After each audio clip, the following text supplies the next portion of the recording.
All right, everyone, this is lesson number 20, the ROM race. Right for discussion. Growing up, did you use CD-ROMs? And if so, what did you use them for? Jot some things down. I look forward to reading it when you submit. The ROM race may be considered the oddest race in the video game history. Sega and Nintendo raced to develop devices for a new storage format called a CD-ROM. Computer companies have been using CD-ROMs as a method of mass storage for years prior to Nintendo and Sega making these discoveries. Additionally, the gaming company NEC had already beaten both companies, having developed the TurboGrafx CD 2 years earlier.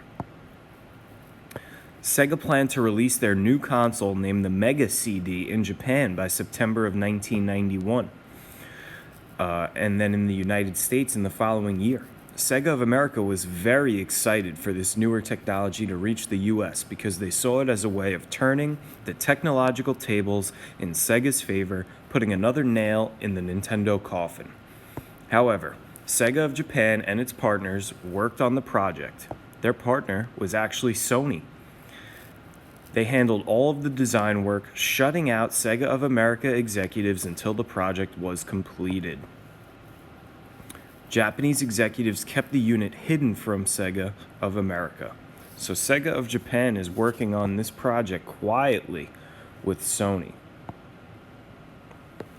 When their project was completed, Sega of Japan sent their American partners a crippled dummy drive to show them what it looked like. Sega of Japan didn't want to send a working Sega CD unit until the very last minute because they were concerned about what Sega of America could do with the system. The single-spin CD-ROM was meant only to expand the size of games. Genesis and SNES ranged in size from 8 to 16 megabits, but a single Sega CD could store a massive 640 megabits. Sega could now play games with digitized video.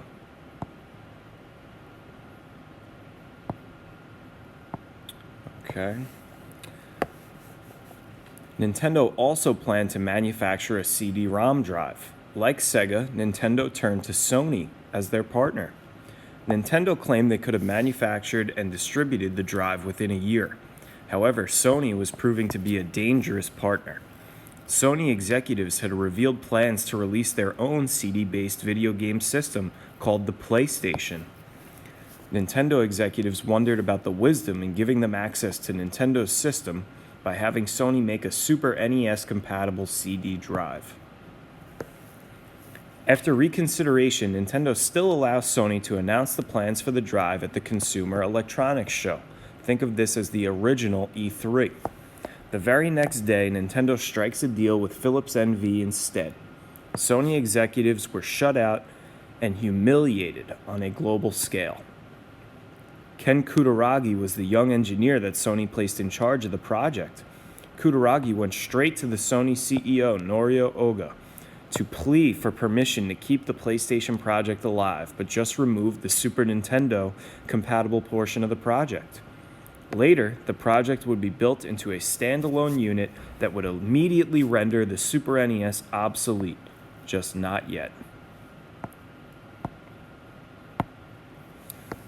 Having just been humiliated by Nintendo, Oga allows Kutaragi to continue the project. However, they still need to run the idea past the board. The general reaction from the board was unfavorable. Nintendo had just too much control over the market, and attempting to break into the video game market for Sony would just be too risky.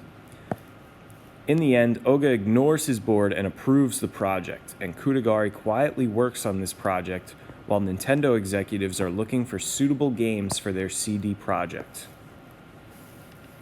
Nintendo never releases their CD-ROM drive after firing Sony and partnering with Philips.